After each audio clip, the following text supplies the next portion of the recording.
Hi hello viewers అందరికి welcome friends, మన ఛానల్కి స్వాగతం. ఫ్రెండ్స్, ఈరోజు జరిగినటువంటి మ్యాచ్లో ఆఫ్ఘనిస్తాన్ వర్సెస్ ఉగాండా మధ్య మ్యాచ్లో ఉగాండా 125 రన్స్ తేడాతో ఓటమి అయితే పాలవడం, ఆఫ్ఘనిస్తాన్ ఘనమైన విజయాన్ని సాధించడం, రెహమానుల్లా, ఇబ్రహీం జాద్రాన్ చాలా వరకు అండ్ ఫరూకీ కూడా చాలా వరకు ఆఫ్ఘన్ గెలుపులో కీలక పాత్ర వహించారని చెప్పుకోవచ్చు. ఓకే ఫ్రెండ్స్, వీళ్ళ ఇన్నింగ్స్ దాటికి ఘనమైన విజయాన్ని సాధించి పాయింట్ టేబుల్స్ని అయితే సొంతం చేసుకుంది. ఇక లేట్ చేయకుండా మనం మ్యాచ్ వివరాలకు వెళ్ళిపోదాం. Let's move into the topic. Hi hello we were అందరికీ వెల్కమ్ ఫ్రెండ్స్, మన ఛానల్కి స్వాగతం.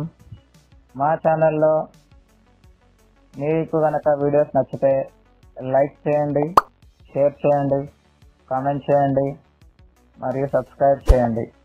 మరిన్ని నోటిఫికేషన్స్ కోసం పక్కనే ఉన్న బెల్ ఐకాన్ని ఆల్ పైన ట్యాప్ చేయండి. ఆల్ పైన ట్యాప్ చేయడం ద్వారా మేము చేసే ప్రతి వీడియోలని, తాజా వీడియోలని నోటిఫికేషన్లో పొందగలరు. సో టాస్ గెలిచిన కెప్టెన్ ఫీల్డింగ్ ఎంచుకున్నాడు మసాదా. మంచి స్టార్ట్ అయితే ఆఫ్ఘనిస్తాన్ బౌలర్స్కి ఊహించని స్టార్ట్, అనుకున్న దానికంటే 10 రెట్టింపు అని చెప్పుకోవచ్చు. 154 రన్స్ ఓపెనింగ్ పార్ట్నర్షిప్ అయితే రావడం జరిగింది, ఇద్దరు ఓపెనర్స్ కలిసి. ముఖ్యంగా చెప్పుకోవాలంటే పవర్ ప్లేలో చాలా డామినేషన్ చేశారు, ప్యూర్ డామినేషన్ అయితే కనబడింది. ఆ తర్వాత మిడిల్ ఓవర్స్లో పర్వాలేదన్న డామినేషన్ అయితే ఉంది, బౌండరీ సిక్సెస్ అయితే సాధించడం జరిగింది. కానీ డ్రింక్స్ బ్రేక్ తర్వాత కాస్త కోస్త స్లోగా నెమ్మదించడం అయితే జరిగింది. 13th 14th అంటే 12th ఓవర్ నుంచి కాస్త కోస్త నెమ్మదించడం జరిగింది. కానీ 15th ఓవర్ నుంచి ఉగాండా ప్లాన్స్ రచించి ఓపెనింగ్ పార్ట్నర్షిప్ 154 రన్స్ ఓపెనింగ్ పార్ట్నర్షిప్ని విడగొట్టడం అయితే జరిగింది. ఇబ్రహీం జాద్రాన్ 70 రన్స్ వేసి అవుట్ అయ్యాడు. అప్పటికే జరగాల్సిన డ్యామేజ్ అంతా జరిగిపోయింది. కానీ ఒక పక్క వికెట్లు పడుతున్నాయి, కానీ రెహమానుల్లా గుర్బాజ్ పర్వాలేదు అన్నట్టుగా బ్యాటింగ్ చేశాడు. 76 రన్స్ వేసి తను కూడా అవుట్ అయిన తర్వాత కాస్త కోస్త మెరుపులు మెరిపించాడు. అంటే అది అష్మతుల్లా జుజా అని చెప్పుకోవచ్చు. సో 14 రన్స్ అయితే చేశాడు. ఇక వీళ్ళ సైడ్ నుంచి మసాదాకి 2 వికెట్లు కెప్టెన్, అదేవిధంగా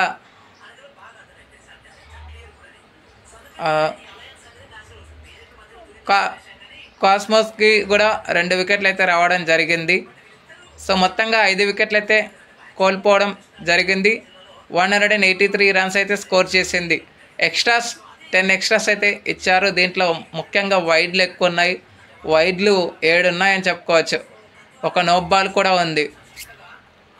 ఓకే, అనంతరం లక్ష్య ఛేదన్ను ఆరంభించిన ఉగాండాకి అంతా స్టార్ట్ అయితే రాలేదు. రోనాక్ పటేల్ కానీ సైమన్ జజాయ్ కానీ ఎవ్వరు కూడా ఆకట్టుకోలేదు. టాప్ స్కోరర్ అంటే రాబిన్సన్ ఒబాయా, ఈయన 14 రన్స్ మాత్రమే చేశాడు. అంతే, ఎక్కువగా ఎవరు కూడా ఆకట్టుకోలేదు. అందరూ సింగిల్ డిజిట్స్కే పరిమితం అయ్యారని చెప్పుకోవచ్చు. 11 రన్స్ అల్పేష్ చేయడం అయితే జరిగింది. సో వికెట్స్ 58 రన్స్కి అయితే ఆల్అవుట్ అవ్వడం అయితే జరిగింది 16 ఓవర్స్లో. ఎక్కడ కూడా పార్ట్నర్షిప్స్ అంటూ రాలేవు, వచ్చినా కానీ అవి డేంజరస్గా మలచలేకపోయారు. పోరాటం అంటే కనబడలేదని చెప్పుకోవచ్చు. ఆఫ్ఘనిస్తాన్ ఎక్స్ట్రాస్ అయితే 9 ఇవ్వడం అయితే జరిగింది. ఇక ఫజలక్ ఫరూకీకి 5 వికెట్లు వచ్చాయి. రషీద్ ఖాన్ అండ్ నమీరుల్లాకి తలా 2 వికెట్లు రాగా ముజీబుర్ రెహమాన్కి 1 వికెట్ అయితే రావడం జరిగింది. ప్లేయర్ ఆఫ్ ద మ్యాచ్ కూడా ఫజలక్ ఫరూకీ నిలిచాడు. యాక్చువల్గా సాధారణంగా అయితే హైయెస్ట్ స్కోరర్ ఉన్న వాళ్ళకైతే రావాల్సింది, కాకపోతే ఎకనామికల్గా బౌలింగ్ చేశాడు కాబట్టి 5 వికెట్ హాల్ సంపాదించాడు కాబట్టి తనకి player of the match award అయితే వరించింది. ఓకే ఫ్రెండ్స్, ఈరోజు నైట్ 8:30కి అంటే 8 o'clockకి మ్యాచ్ ఇంగ్లాండ్ వర్సెస్ స్కాట్లాండ్ మధ్య మ్యాచ్ అయితే ఉంది. ఆ తర్వాత 9:30కి నెదర్లాండ్స్ వర్సెస్ నేపాల్ మధ్య మ్యాచ్ అయితే ఉంది.